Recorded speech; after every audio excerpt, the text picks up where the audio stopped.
Welcome.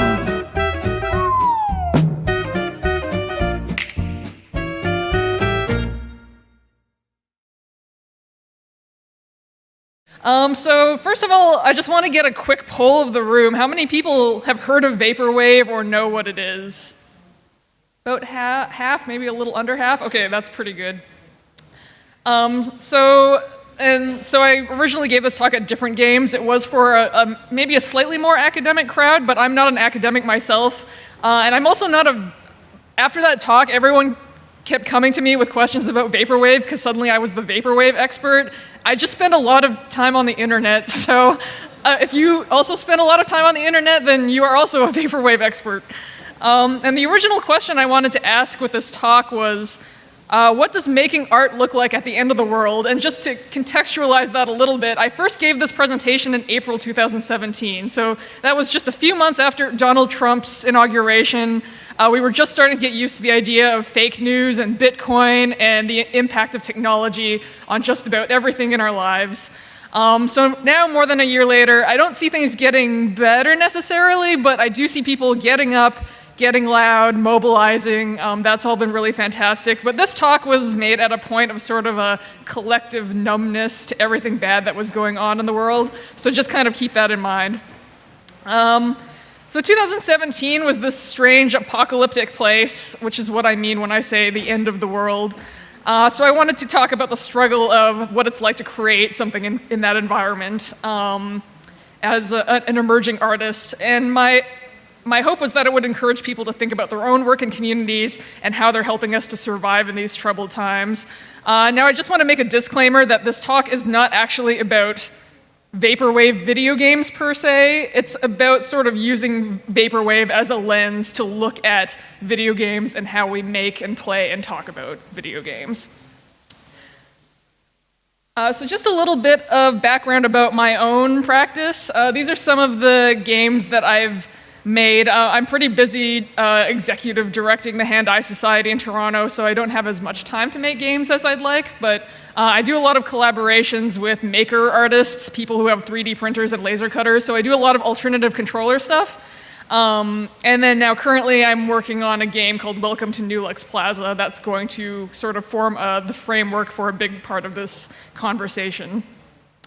So I'm going to single out one of these games in particular, which was a game called Zeborg that I worked on with in collaboration with two other artists, Hannah Epstein and Alex Leach. We started it in 2012, so this was probably the first game that I worked on that had some actual theory behind it, where I was really forced to think of a game as an art object. And so the game was about satirizing the concept of the technological singularity, which is sort of the rapture of the nerds idea, where like AI is going to become so sophisticated that it'll absorb all of our brains somehow. So it was exploring that through glitch art using Donna Haraway's Cyborg Manifesto of Feminism as inspiration. So I'm definitely not going to read the whole manifesto, but I'll throw up the most famous part of the manifesto, which is this last part at the end, where Haraway says, "I would rather be a cyborg than a goddess." And so this is what the game looked like. It was sort of this like malevolent computer AI that was like quizzing you, and then it's going to like absorb your brain at the end of the game. And so we put it in the back of a van, this really trippy van that Hannah found on Craigslist. This was a really fun project. And so we would lock people up in the back of the van, and they would have this really disturbing experience, and then come out and we would tell you, well, your soul has been absorbed into the technological singularity, but your body is just an empty husk now. And we also dressed up and like did some sort of some performance aspects. So we started that in 2012, and then we decided to give it a funeral at Different Games 2016, that was in New York, I believe, where we gave a deep dive of the project, explained some of the theory, and so some of our conclusions that are going to loop back around to why I think Vaporwave is so special involved the idea that being a difficult feminist would help create a more inclusive feminism, A feminism of differences rebels against the idea of a unified ideology, so there's no one single way to define feminism, and there may be disagreements under this umbrella term. Feminism works towards a system that can withstand the glitch, a system that doesn't break under critical pressure or opposition, but expands because of it. And the allowance for anomalies in the system is an indicator of a healthy system, because the glitch is the only sign that something in the current reality is wrong. Without glitch, you would never know that you were living in a false reality. You'd never know that there was the possibility of change or escape. And if you want sort of a recent example of what that looks like in video games, David Kanaga's Oikospiel Book 1, if anyone's played that, so that satirizes video game industry crunch and capitalism at large by being like really aggressively glitchy. So we're going to come back to that, the idea of glitch later. So how do we get from glitch to vaporwave, and how are they different? So in 2013, two things happened. One is that I started teaching myself to use Unity for the first time by making, I was trying to make a clone of Star Fox 64, which was a Nintendo game that I really enjoyed from my youth. And then the second thing that happened is that somehow I discovered this internet phenomenon called Vaporwave, and so I decided to combine the two, but it was only after I applied for arts funding to finish the project that I was actually forced to think about like what Vaporwave means other than it looks and sounds cool. So what is Vaporwave? So if you're asking yourself that question, you are not the only one. If you Google what is Vaporwave, you get a lot of amusing hits. So when I tell people I'm making a Vaporwave game, they usually have one of two reactions. Either their eyes immediately light up and they're like, oh, that's so cool, or they're just like, okay, what is Vaporwave? I've heard people use that word, but I don't understand what it is. One guy told me that he had just discovered Vaporwave because he had gotten a concussion due to a sports accident, and he just wanted something relaxing to listen to, so I was like, that guy is my target demographic. People who have had concussions and they want to chill out. So to start from the beginning, maybe this is like controversial if there are actual Vaporwave historians in the audience, but I would say these are kind of like the two albums that people point to as being the start of this whole Vaporwave thing. I usually describe Vaporwave to people as an obscure music microgenre turned meme, turned internet-based art movement with roots in net art, glitch art, collage, culture jamming, and cyberpunk. And it really began to come into its own around 2010 and 2011 with a few semi-anonymous artists using various online pseudonyms like Macintosh Plus and Chuck Person. And these are kind of like the two albums people cite as kind of kicking it off. I'm going to play just a clip of each of them. So this is, hopefully the sound comes through.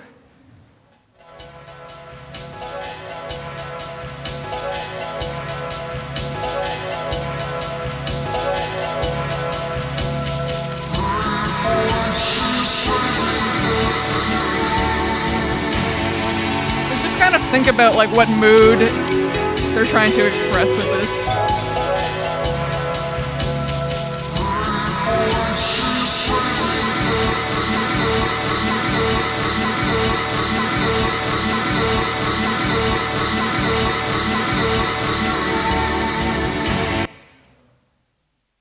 And then this is probably has become even more famous than Echo Jams. This is Macintosh Plus's Floral Shop. Who's like heard this and was like, I didn't know that that's what that was. So you see this one being used in a lot of memes, not just the music, but also the album cover.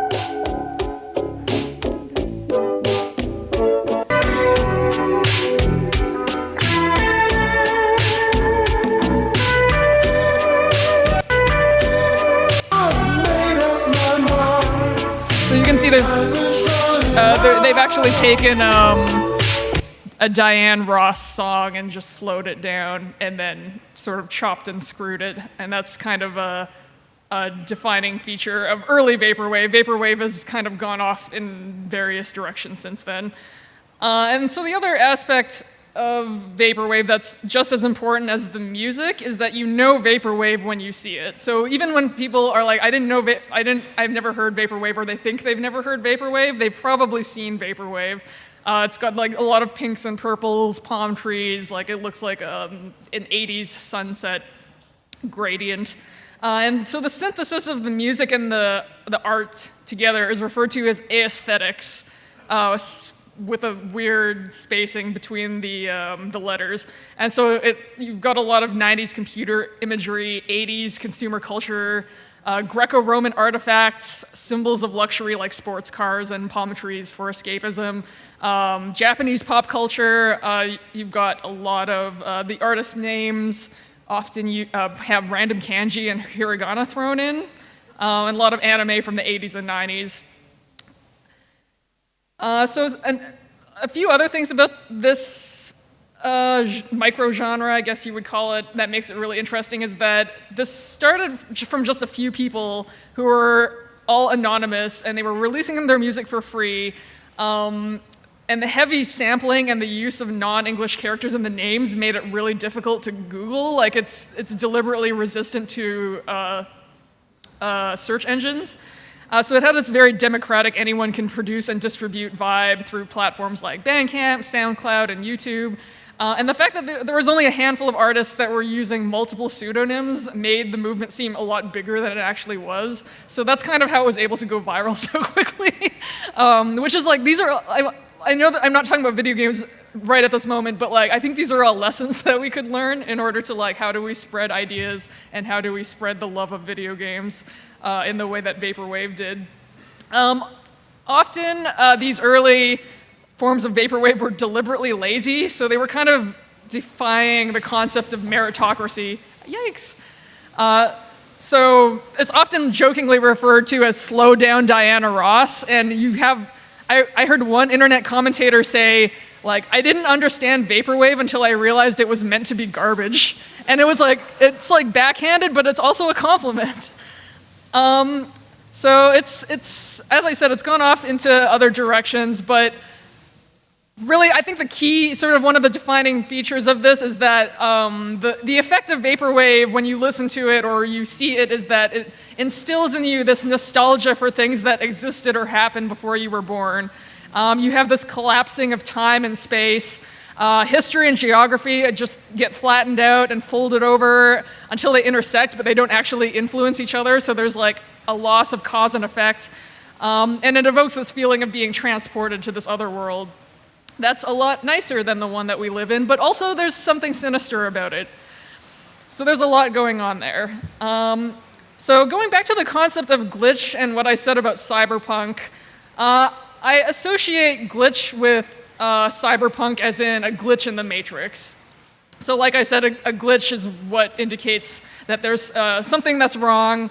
It gives me the image of this like enclave of an underground hacker rebellion. So you have like these hackers that are hacking into the system, and that's why you see like a glitch appearing on your TV screen because they're about to overtake the system.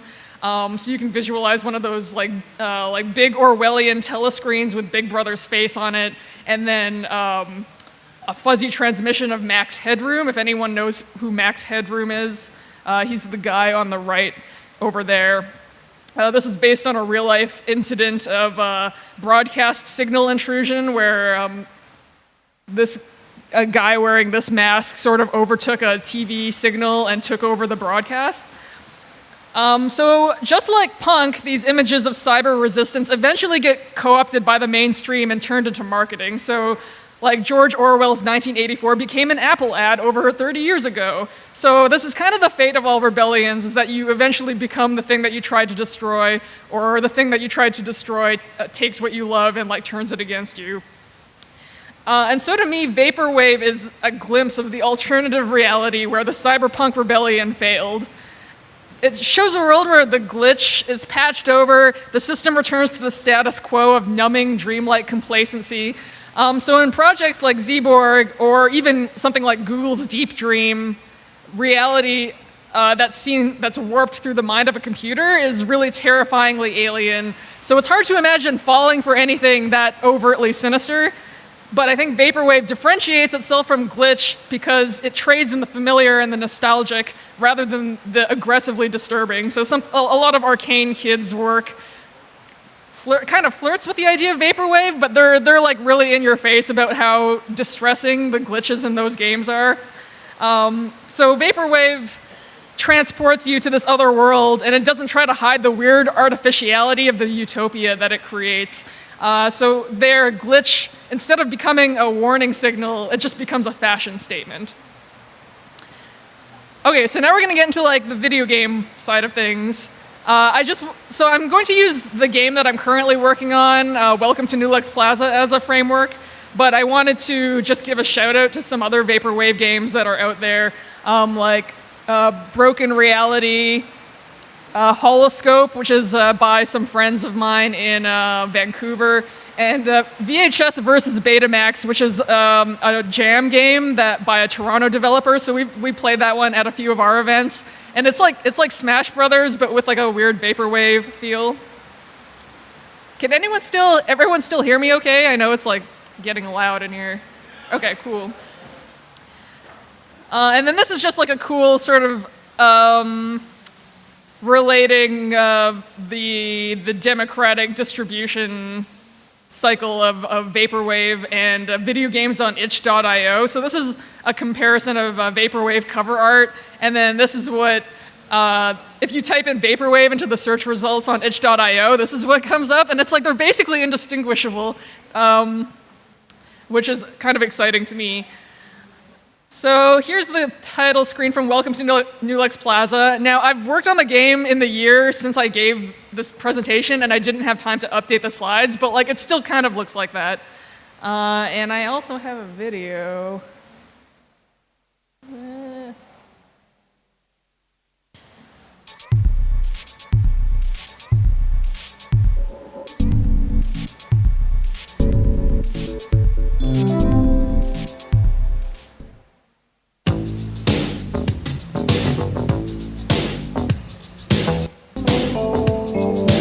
Yeah, it's pretty much just like Star Fox, and you're inside this endless shopping mall, and you're trying to collect Lux Bucks, which is the cryptocurrency of the future.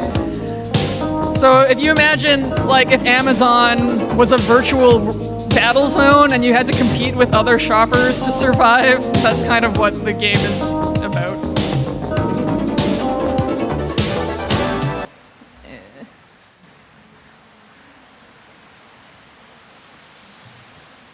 So I want to talk a little bit about how the process of learning Unity kind of relates back to the concepts that I was talking about Vaporwave. So I really love the Unity asset store. Most of the objects that I pulled for this game were freely available on the Unity asset store. I am actually not the first person to use this Greek column in a Vaporwave game, which I find super appropriate. So if you play enough Vaporwave games, sometimes you can even start to see the same 3D models being used over and over again, because if you go to the Unity asset store and you set the price filter to free and then you type in palm trees, you get the same package that everyone uses. I think this company also made the Greek column package, which is also free. So I think of those two packages as like the Vaporwave game starter kit. So if you want to make a Vaporwave game, like start with those two. And so you see that's how Vaporwave memes are so easily replicated, because the themes and the tropes, they're often easier to Google than the artist names. So stuff like sunset, sports car, Greek statue, checkerboard pattern, dolphin, they're all very searchable. And so other assets I just kind of grabbed from interior design, architecture websites designed to help you plan what your dream home will look like as a 3D model before making any purchases. So it's kind of like IKEA, like I want to know what this, name a piece of furniture. I want to know what this wardrobe looks like in my room before I buy it, and you can download like 3D models to do that. So that's kind of like a commentary on how Vaporwave is just like recycling the detritus from capitalist culture and repurposing it in new forms. And I think there's something really treacherous and beautiful about images in a video game engine, because it's so easy to replicate an object into endless copies. So there's no scarcity in the video game world. The word duplicity kind of evokes the image of something being duplicated, but it also means deceptive or untrustworthy. And so I think that word has a particular meaning in this age that's dominated by fake news, memes, conspiracy theories, and this just a general information of too much information overload. So I made these like fake pop-up ads, and when you fly through them, they double the spawn rate of all the other pop-up ads in the game. So eventually, it just slows down the game until it crashes, and you have to restart. So that was like not intended, but I think I might just keep it. These are a few of the other images that I've been making, just like a few other weird things. Rigid bodies. I love rigid bodies. So in Unity, you can assign something called a rigid body to any object in the game. And so what that means is that object will behave according to Unity's built-in physics engine. So it'll be subject to gravity, it'll react if something collides with it, it'll have mass, etc. So I love that you can put it on anything, including words and symbols. So I downloaded this plugin where you can type text and then extrude it, and then it becomes a 3D model. So that's how I made those dollar signs. But you can also make solid objects like vending machines act like soap bubbles, or have sports cars that just spin endlessly. Even when they spawn right in the middle of a wall or the floor, they'll just keep spinning. And so I like this image because it kind of describes how I feel about money, which is that like people say, oh, money's just a construct, it's just like humans made it up, it's just numbers. But just because something doesn't exist doesn't mean it's not real. If realness is determined by influence, I think money may be the most real thing there is, more real than humans in our current society. Anonymity. So, as I mentioned, most prominent Vaporwave artists sort of release their music under multiple aliases. A lot of them are completely anonymous with no link back to their real-world selves. So you can kind of apply the same principle of duplication to identity as well as objects. So these are the cube avatars that I've been using to stand in for other shoppers. So when you're playing, you're like competing with these other shoppers, and they have like a little bit of randomly generated text, which is like very internet speak. So how I did that was I applied the script that randomly picks a material and a piece of text from a folder of about 200 samples, and most of the images are just public domain. Some of them I slightly photoshopped. And the text is all combinations of copy-pasted bits and pieces from Reddit, Amazon, Yelp reviews, chat logs, and stuff that I just made up. So nobles must hang, sometimes I miss your body. What else do we have here? I don't use measurements because I like interpretation, except when baking, because that shit is crucial.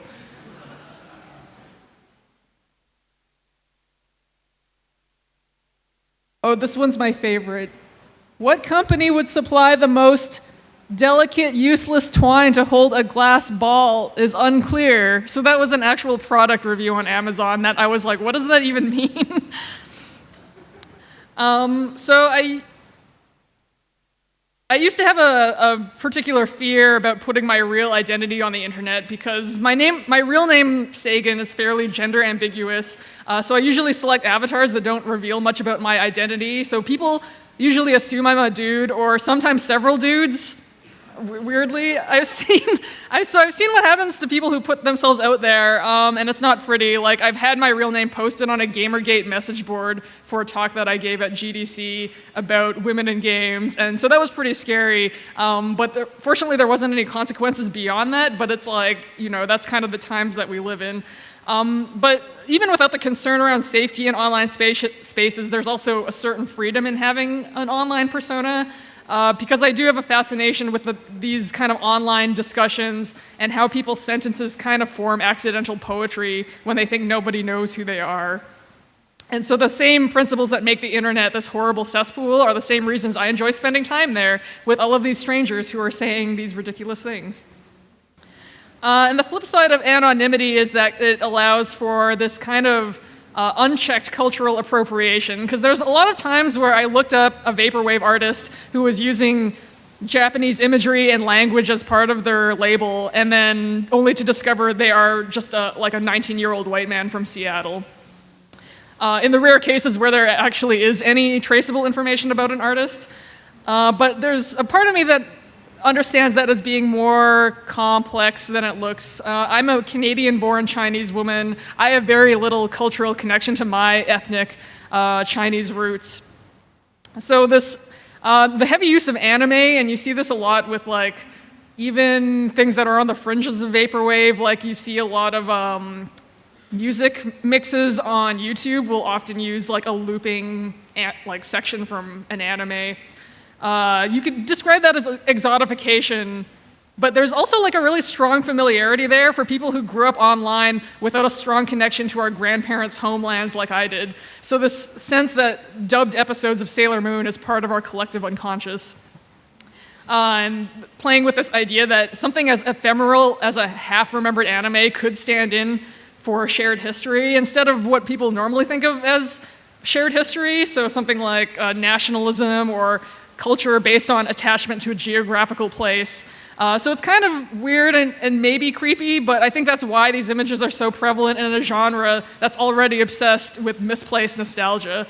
And it's kind of the same reason I stuck with using Star Fox 64 as the foundation for the game. I don't have an explanation for this one. So to me, Vaporwave, so tying it all back to like what are some of the lessons video games can learn from Vaporwave, or what are some of the things we already have in common. To me, Vaporwave is like this lens through which we can speculate and plan on for a myriad of fractured futures, because it speaks to the paradox of survival, about needing the internet to maintain our connections to each other, and to find creative communities in which we belong, even when so much of it is this toxic, unhealthy landscape. And it's about the DIY politics of salvaging beauty from an ugly world that we had no choice but to be born into. And I think it's the subjectivity and the plurality of the movement that allows it to proliferate and allows it to exist as this really healthy meme, because people just use it and it's interpreted by anyone for any purpose, but it still allows debate about the direction it should take and what forms of it should be actively resisted. So for example, there's even a brand of Nazi vaporwave called Fashwave that was widely condemned within the rest of the vaporwave community. And you also have labor wave, which is the anti-capitalist Marxist elements of vaporwave, but just in the forefront instead of being in the background. Simpsons wave, you might have seen that around.